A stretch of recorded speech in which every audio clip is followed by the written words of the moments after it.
Hi, welcome to One Word a Day. I'm Sophie, your pilot into the universe of Chinese. Let's continue our journey in learning one new Chinese expression a day.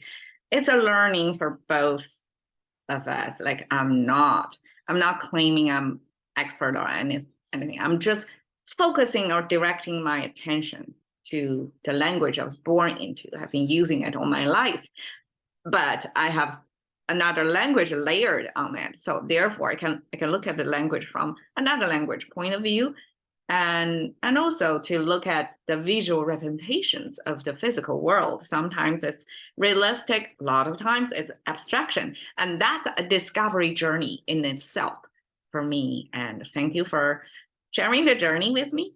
Okay. 兴致勃勃, we talked about that yesterday. It's about somebody who is, everything is aligned. There is a synergy there, right? And then you're delivered, like you're right there in the middle of the right condition. And then 勃勃, double sound, the repetition to show like it's at least a double sized of your internal feeling, like your reactions to when everything is so aligned and you're in the middle of it.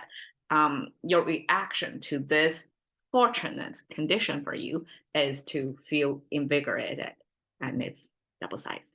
So today we have 兴师动众. This is a familiar structure of 兴 and 动 are action words, and then 师 and 纵. 纵, okay, I pronounce it in English, 纵. Okay, it's 众, okay, that's 众 versus 纵. It's different. Okay. 众, we have this H sound, that means curl your tongue, right? Okay, so troops and crowd are the object of what you're doing to them. So one is to 兴, to mobilize them, to mobilize the troops, and then 动 is to move them, make them move, the crowd. Okay, so 兴, again, yesterday we used it as synergy. But when it pairs with 师, which is troops, then you're not exactly like the synergized troops. Doesn't really make sense, right? But essentially it's doing the same thing. Synergy transformed into mobilize in this context, but sharing the same root by having this same goal, your hand, somebody else's hand, and then over this arch, this space, you're sharing one horizontal line, Chinese one. Mouth is what's spoken, somebody's words, I guess. You can say one mouth, that means one voice under this space. So under the space simply is a condition that put in there to say this is not universal. Like you share the same thing, you may not share it with some, like people from another tribe, people from another country, right? May not share the same goal as you, but at least within this space, within this tribe, or however you want to define it, within the scope, one voice, your hand, three-finger hand, somebody else three-finger hand from the top of the screen. We are reaching toward the same goal. It's like very visually, almost like Hollywood movie visual representation of this type of synergy, right? You have the same voice and the hands are reaching out together. And when it pairs with troops, so basically what we have this, thinking, looking, or sharing the same vision. And that's essentially how you mobilize people, right? You create the same idea, or we can say propaganda or ideology. In any case, whatever tools you use or how you define it is to put the same idea into many people's minds. So you're moving toward the same goal. So that's essentially what mobilize is about, is to reach this synergy. Okay. The troops, okay. It's a little bit abstract. There's a little bit twist there. Okay, so the left side is the physical representation of a cliff. So it's almost like a small height of mountain. It's not that tall. It's not a big mountain. Okay.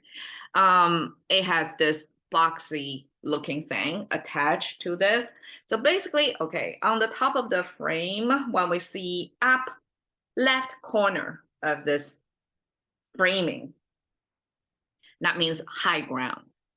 Okay. And then we have this thing attached to high ground. That means it's not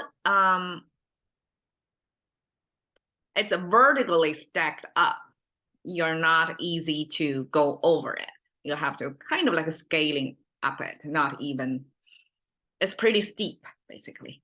And then the right means, okay, the right is an upside down plant. Can you see that? If you flip the whole thing vertically, this 3 pointy thing will then point upwards.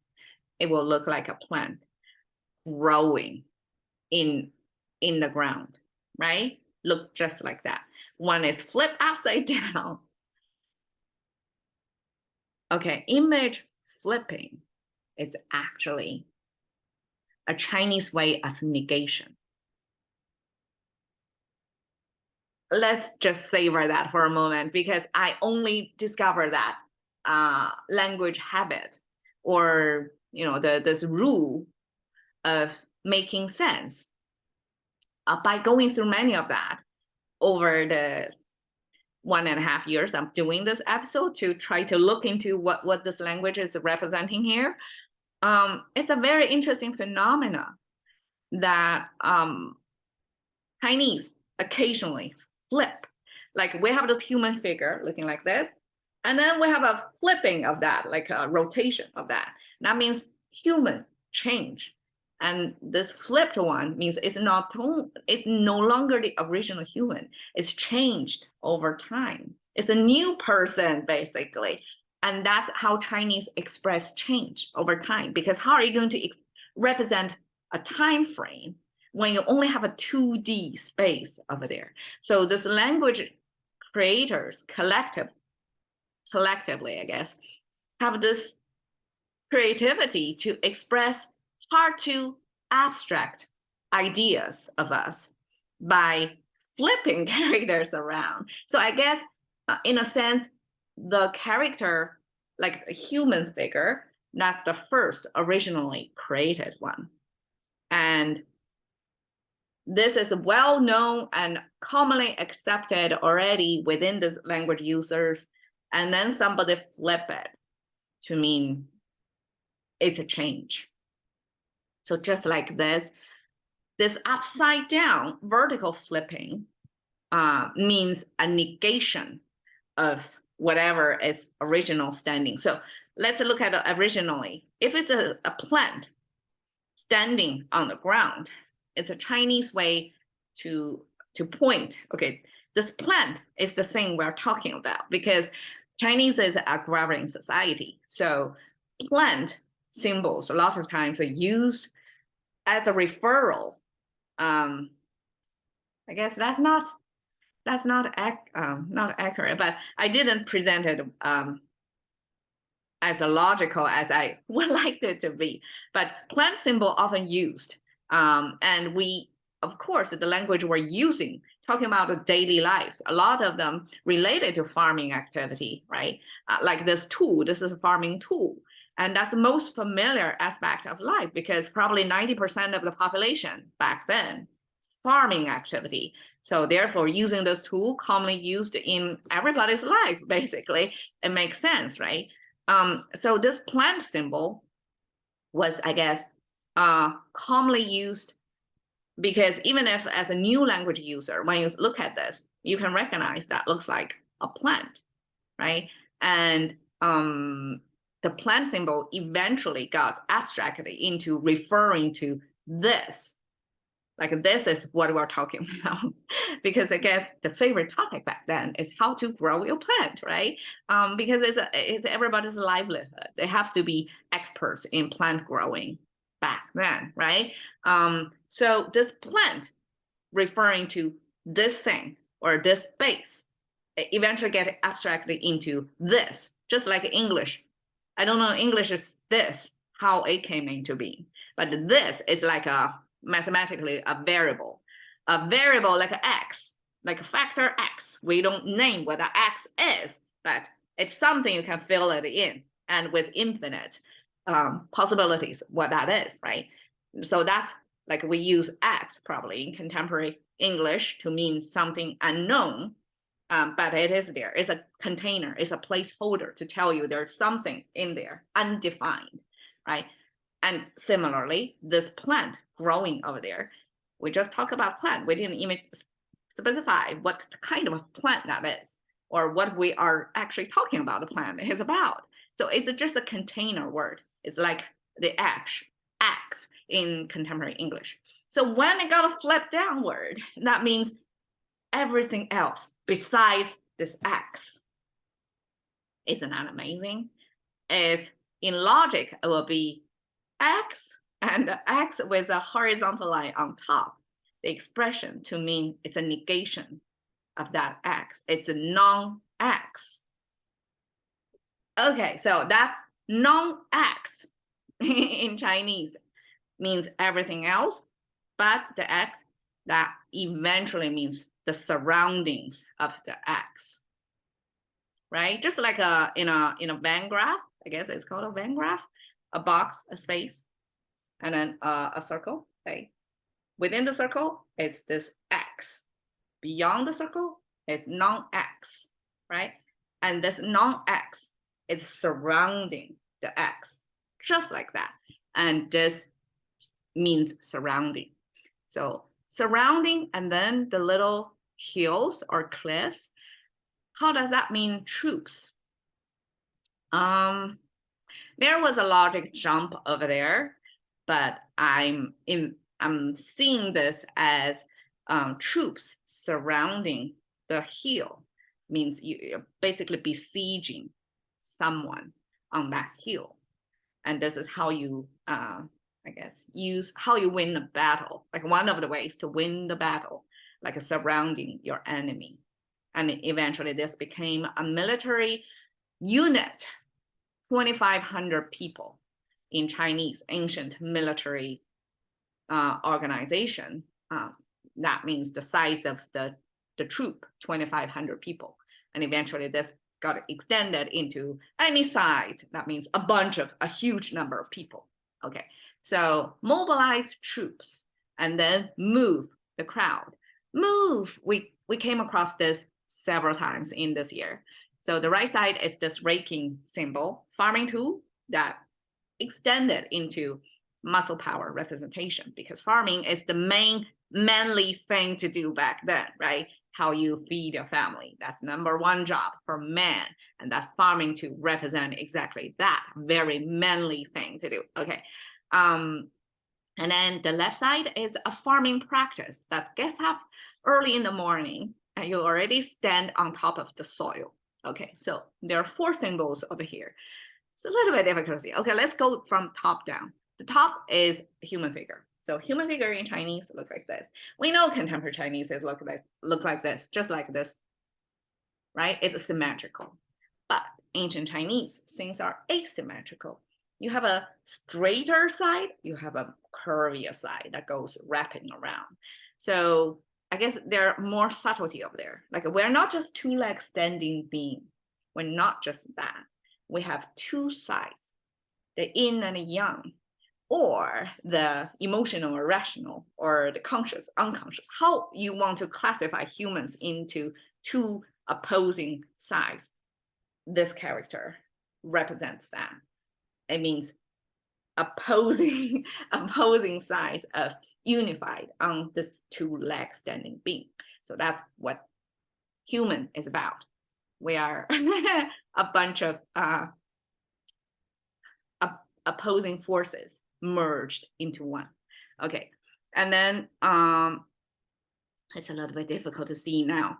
This upward kind of a bow looking thing, so convex shape, concave shape, connected by this vertical line is a Chinese tree symbol, because the convex is the canopy of the tree, And then the vertical line, tree trunk, right? And then this big arch thing is the spacer to mean, okay, there's a big space from the top of the tree, the canopy, to the ground. There's a big space over there. So it's a tree, how a tree should look like. And then we have this oval shape with horizontal line. That's our sun symbol.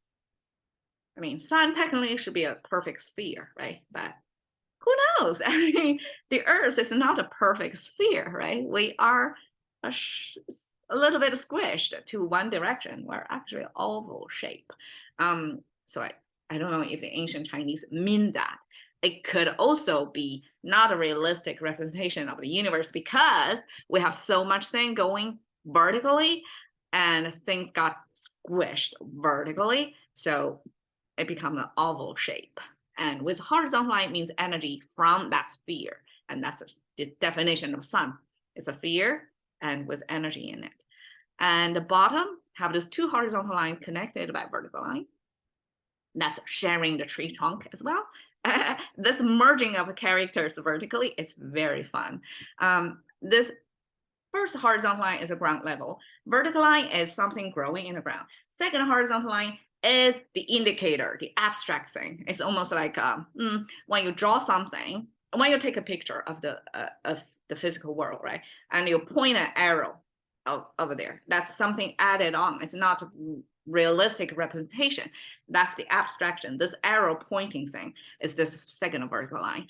It's saying it is here we're talking about. This plant growing, so this plant growing in the ground have both above the ground portion and below the ground portion. And this is the indicator, the line, the arrow pointing is like here is what we're talking about. It's underground, so it's soil. So the whole frame talks about the sun beaming in between the tree trunks, means the sun just rises up. It's early in the morning that the sun hasn't even get off much away from the horizon yet. It's still in between the tree trunks, not to the canopy yet. So that means super early morning time.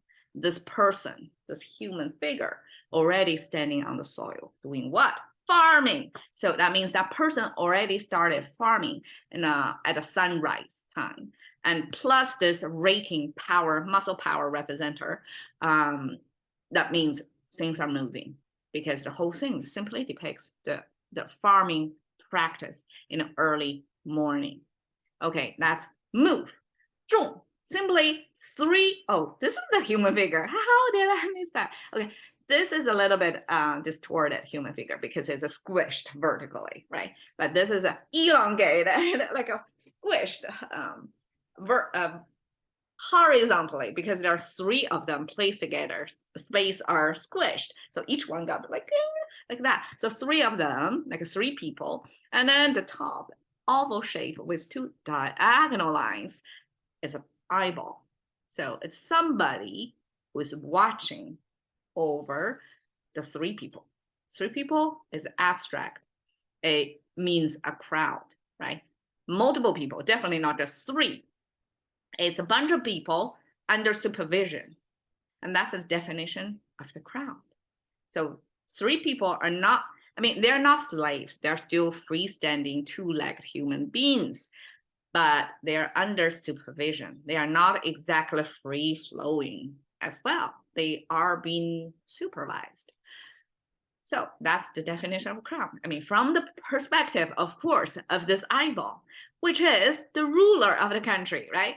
To the ruler of the country, humans who are under their supervision, you know, either they use, I mean, rulers back then use all kinds of tools to rule people, just like contemporary, right? Even if we have politics and all that, we are ruled in a certain way, right? So ancient times, only people who are ruled, who are, I guess, registered, like who can be drafted to war if needed. So all that, only that kind of population is regarded as crowd. If you go to, say, monastery, you go out of this world, you're not engaged in the societal activities like being a productive and a reproductive member of the society, then you're out. You're not already considered as a crowd under supervision anymore. So these are people who you can actually use as your resource as your national resource, right? I mean, why do you think US or any country conduct census every number of years? That is headcount of people under supervision, right? People who are registered, who pay tax and all that, right? So this is the definition of the crowd back then. Make it very obvious, like you're being eyeballed, checked, looked, monitored, controlled, all that. Okay, so mobilize troops and move crowd, 兴师动众 simply means, okay, I translated as overkill, and this is simply overkill meme to make it funny. But overkill, why is overkill? I mean, don't you like to mobilize troops and get people excited about doing something, get people move? It sounds very highbrowing, right? Especially like when you are, I guess the immediate come to my mind is World War II, or at war times, the speeches of the leaders. All they're doing, trying to do, is to invigorate people, mobilize people, right? That's 兴师动众, exactly what that moment talks about. But here in everyday life, if you're doing something and you 兴师动众, it's kind of a mobilize everybody. Okay, as a country leader, you mobilize your nation, right? But as an individual, who can you mobilize? It's the people who you have some influence over, right? It's most likely your friends, your family, people who own your money, something like that. People you can sort of influence, right? So that's 兴师动众. And when people want to 兴师动众 is when they want to target something, somebody. They want to confront somebody else that they consider as an enemy or something. And then they would not go alone. They will go with a gang of them. And to face off time is like many versus one.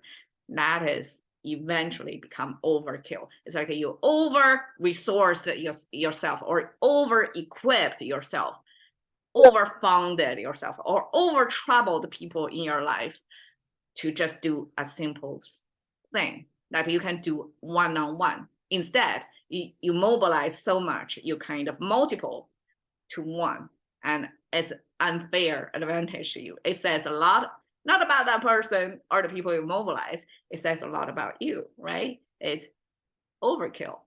Okay, so that's 兴师动众. Cash into currency thinking by one word a day. See you another day.